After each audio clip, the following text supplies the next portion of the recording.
নমস্কার বন্ধুরা, সকলে নিশ্চয়ই ভালো আছো। তো আজকে আমি চলে এসেছি কাঁচকলার খোসা বাটা নিয়ে।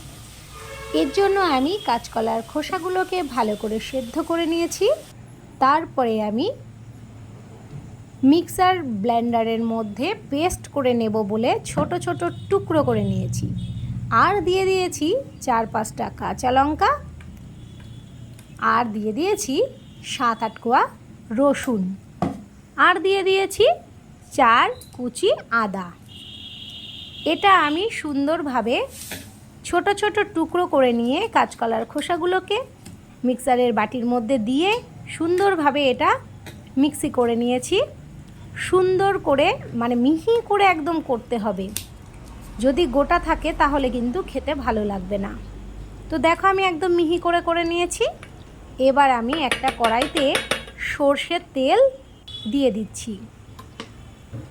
সর্ষের তেল দিয়ে দেওয়ার পরে আমি দিয়ে দিলাম একটু 1 চামচ মতো কালো জিরে। কালো জিরেটা একটু ভাজা ভাজা হলে যখন গন্ধটা বেরিয়ে আসবে তখন আমি দিয়ে দিচ্ছি কাঁচকলার খোসা বাটাটা। কাঁচকলার খোসা বাটার মধ্যে এবার আমি দিয়ে দেবো একটু স্বাদ অনুযায়ী লবণ। তারপরে দিয়ে দেবো একটু মিষ্টি। তারপরে আমি একে একে দিয়ে দেব 1/2 চামচ হলুদ গুঁড়ো,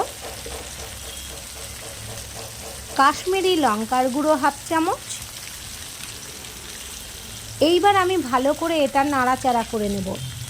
একদম শুকনো শুকনো করে আমি নেড়ে চেড়ে নেব।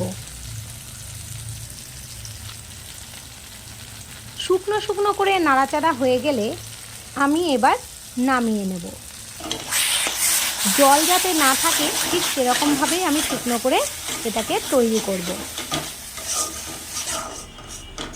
তোমরা এই রেসিপিটা হয়তো অনেকে দেখে থাকবে, কিন্তু আমার কাছে একদমই নতুন। আমি আজকেই প্রথম করলাম এবং খেতেও ভালো হয়েছিল। আমি খেয়েও আমার খুব ভালো লেগেছে।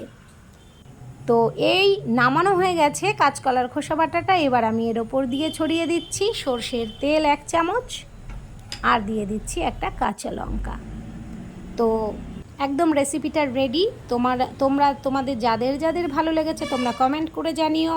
ভালো থেকো সবাই, বাই বাই।